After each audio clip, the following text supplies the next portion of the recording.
Dans cette conférence sur la psychologie de l'initiation, François Peyotte et Bernard de Montréal discutent du processus de transformation que l'être humain traverse pour devenir un initié. Ils soulignent que cette quête débute lorsque l'on commence à remettre en question le sens de la vie. Les premières étapes consistent souvent à explorer des ouvrages ésotériques et à s'engager dans des mouvements ou ordres initiatiques. Cependant, tôt ou tard, chaque individu se retrouve confronté à l'auto-initiation, qui suppose de résoudre ses propres épreuves et de parvenir à un équilibre intérieur. Bernard de Montréal affirme que l'initiation est un concept évolutif et que chaque individu doit parvenir à une compréhension profonde de sa propre vie. Il souligne également l'importance du respect envers l'humanité et l'être humain dans ce processus. L'auteur souligne que l'homme doit développer une capacité de conscience intégrale et déchiffrer la vie sur les plans scientifiques et subtils.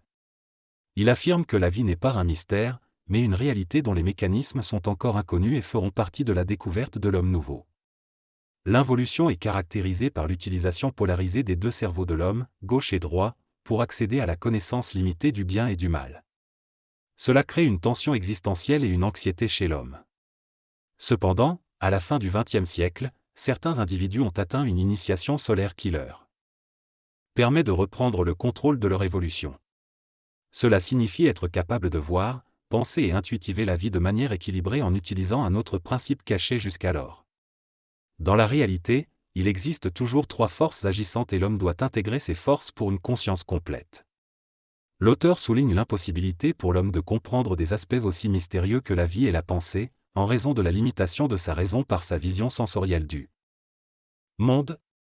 Il explique que dans le passé, les initiés passaient du temps dans des temples pour développer leur intuition, mais cela ne les rendait pas libres, seulement plus spirituels. Il décrit ensuite la division de l'humanité en deux camps opposés, celui du rationalisme et celui de l'intuition, religion, métaphysique. Ces camps se sont combattus pour maintenir l'homme dans une configuration collective qui n'est pas sa destinée individuelle. L'homme a donc perdu sa capacité d'être lui-même et de savoir par lui-même. L'auteur critique aussi les connaissances qui ont été récupérées par les sociétés et les puissances mondiales, diluant l'identité de l'individu. Il soulève ensuite la question de savoir s'il sera toujours nécessaire pour l'homme de mettre sa vie en danger pour acquérir la connaissance. Enfin, il exprime le besoin de dépasser les questions philosophiques et métaphysiques stériles et d'aller au-delà des connaissances inertes pour accéder à une véritable conscience de soi. R parle de la nécessité pour l'homme individuel de recouvrer sa conscience et d'entrer en contact avec lui-même. Il souligne que cela nécessite de prendre conscience de la mécanique de la raison, de l'intuition et de comprendre la polarité de sa conscience. Il explique que l'émotivité entrave le développement naturel de l'intelligence universelle de l'homme. L'auteur affirme que l'humanité, collectivement et individuellement, est programmée avec une connaissance polarisée qui sert le pouvoir dans le monde. Il critique le fait que cette connaissance soit autoritairement imposée par les pouvoirs temporels ou spirituels, et ne soit pas dans les mains de l'individu. Il dénonce la lutte entre l'homme individualisé et l'homme collectif dans l'histoire de l'humanité. L'auteur soutient que les hommes des prochains siècles devront apprendre à connaître par eux-mêmes, à comprendre ce que cela implique et à ne plus être polarisés dans leur connaissance. Il affirme que ces hommes formeront une nouvelle civilisation occulte avec un taux vibratoire différent. En résumé, l'auteur met en avant la nécessité pour l'homme individuel de se reconnecter à sa conscience et de s'affranchir des connaissances imposées par les pouvoirs. Il annonce la venue d'une nouvelle civilisation qui saura par elle-même et vivra de sa propre connaissance. Dans cette déclaration, l'auteur affirme qu'il n'est ni opposé à l'ésotérisme, à l'occultisme, à la métaphysique, à la religion, à la spiritualité ou à la science, mais qu'il s'oppose à ces domaines lorsque leur influence empêche l'évolution de l'homme.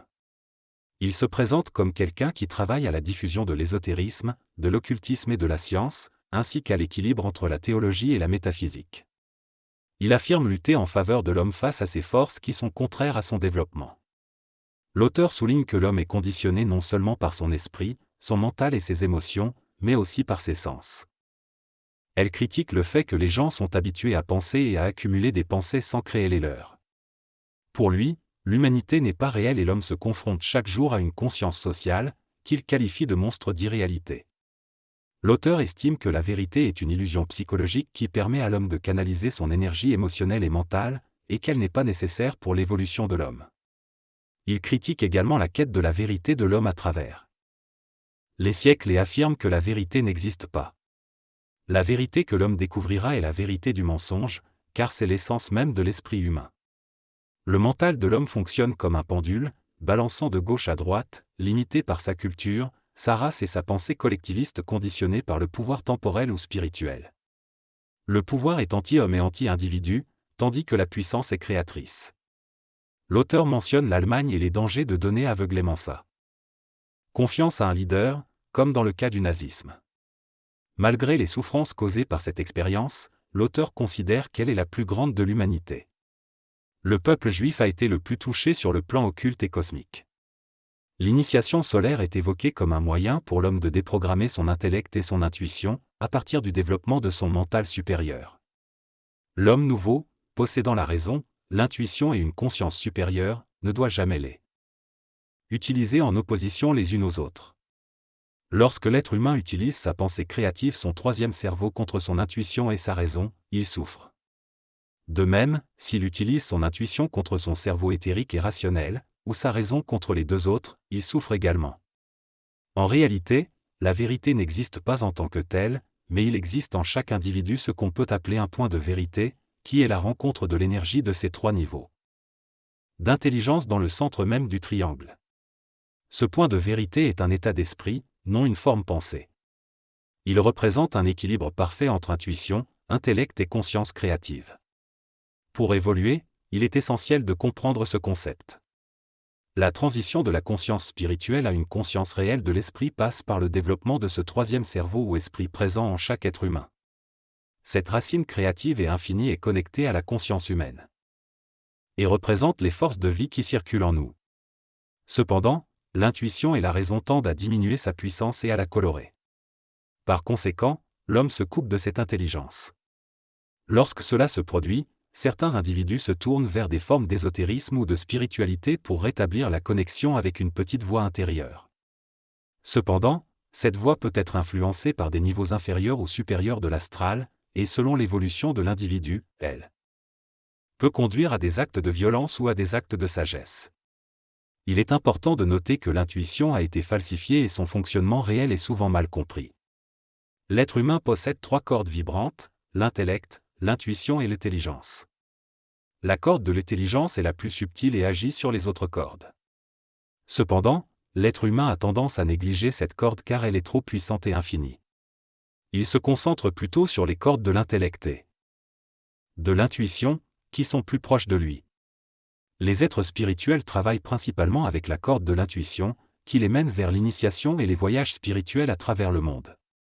Dans ce discours, le locuteur explique que l'homme est composé de trois éléments, la foi, la raison et la parole.